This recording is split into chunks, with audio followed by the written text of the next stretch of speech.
भगवान बुद्धा की इस कहानी के जरिए आप जानेंगे कि सफल होने के लिए किसी व्यक्ति का सिर्फ मेहनती होना काफी नहीं होता, बल्कि एक व्यक्ति में और भी कई ऐसे गुणों का होना जरूरी है जिनकी मदद से वो खुद को सफल बना सकता है। इस जीवन में हम सभी किसी ना किसी काम में सफलता पाना चाहते हैं, लेकिन कई बार बहुत मेहनत करने के बाद भी हमें सफलता नहीं मिल पाती। ऐसा हम सभी के साथ होता है। कई बार हम असफल होने की वजह से काम को अधूरा छोड़ देते हैं और कई बार हम असफल होने के डर से किसी काम को शुरू ही नहीं कर पाते। आज की इस सफलता के लिए गौतम बुद्ध की प्रेरणादायक कहानी के जरिए आप जानेंगे कि सफलता पाने के लिए एक व्यक्ति के अंदर क्या क्या गुण होने चाहिए। एक बार की बात है, गौतम बुद्धा अपने कुछ शिष्यों को साथ लेकर प्रवचन देने के लिए एक राज्य से दूसरे राज्य की तरफ जा रहे थे। सफर बहुत लंबा था, तो वो अपने साथ पहले ही खाने पीने की सभी चीजें लेकर चले। सफर के दौरान उनको एक गांव मिला जो कि पूरी तरह से खाली था।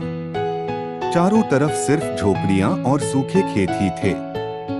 उसे देखकर ऐसा मालूम पड़ता कि वहां के सभी लोग पानी की कमी के चलते अपना सब कुछ छोड़कर वहां से कहीं और चले गए हैं। उस गांव में एक छोटा सा कुआं भी खुदा था। बुद्ध के शिष्यों ने जब उस कुएं में झांका तो वो भी खाली था। उस कुएं में सिवाय धूल के और कुछ नहीं था। अंधेरा भी होने को था, तो गौतम बुद्ध ने अपने शिष्यों को एक रात वहीं गुजारने को कहा। अगले दिन सुबह वो सभी गांव से निकलने लगे। वो लोग जैसे ही गांव से थोड़ा बाहर निकले तो उन्होंने देखा कि एक जगह पर बहुत सारे छोटे बड़े गड्ढे खुदे हुए थे। वो थोड़ा और आगे बढ़े तो उन्होंने देखा कि वहां हर थोड़ा दूरी पर वैसे ही सैकड़ों छोटे छोटे गड्ढे खुदे हुए थे। गौतम बुद्ध भी ये सब देख रहे थे, लेकिन वो इस बारे में कुछ बोले नहीं। उनके शिष्यों के मन में ये सवाल आने लगा कि आखिर यहाँ इतने सारे गड्ढे क्यों बनाए हुए हैं? ऐसा करने की क्या वजह हो सकती है? अपने मन को शांत करने के लिए एक शिष्य ने अंततः गौतम बुद्ध से वहां बने गड्ढों के बारे में पूछ ही लिया। गौतम बुद्ध ने अपने शिष्यों को बताया, इस गांव की परिस्थिति देखकर पता चलता है कि इस गांव में कुछ समय पहले पानी सूख गया होगा और पानी की तलाश में ही यहाँ इतने सारे गड्ढे खोदे गए हैं। जिन लोगों ने ये गड्ढे खोदे उन्होंने मेहनत तो बहुत करी, लेकिन किसी ने भी धैर्य नहीं दिखाया। अगर उन लोगों ने धैर्य के साथ सिर्फ एक या दो जगह पर गहराई तक खोदा होता तो उन लोगों को पानी मिल जाता। लेकिन वो लोग थोड़ा थोड़ा खोदते रहे और जब पानी नहीं निकला तो दूसरी जगह खोदने लग गए। इस तरह उन्हें कहीं पर भी पानी नहीं मिला और उन्हें इस जगह को छोड़कर जाना पड़ा।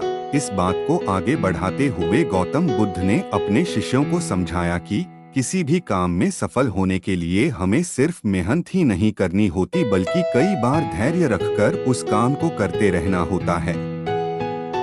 जब मेहनत से सफलता नहीं मिलती तो धैर्य काम आता है।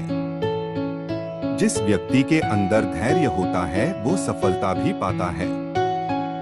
इस कहानी को पढ़कर आप ये बात तो जान ही गए होंगे कि सफल होने के लिए हमारे अंदर धैर्य होना कितना जरूरी है। जिस तरह बगुला मछली की तलाश में धैर्य के साथ खड़ा रहता है, उसी तरह हमें भी मेहनत और धैर्य के साथ अपने काम करते रहना बहुत जरूरी है। आज काम शुरू करा और 10 दिन बाद मालामाल हो गए, ऐसा बहुत कम होता है।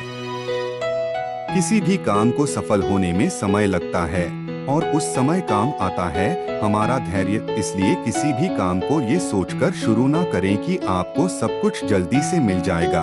धैर्य पूर्वक मेहनत करते रहें, सफलता आपको जरूर मिलेगी। वीडियो अच्छा लगे तो लाइक और सब्सक्राइब जरूर करें। धन्यवाद।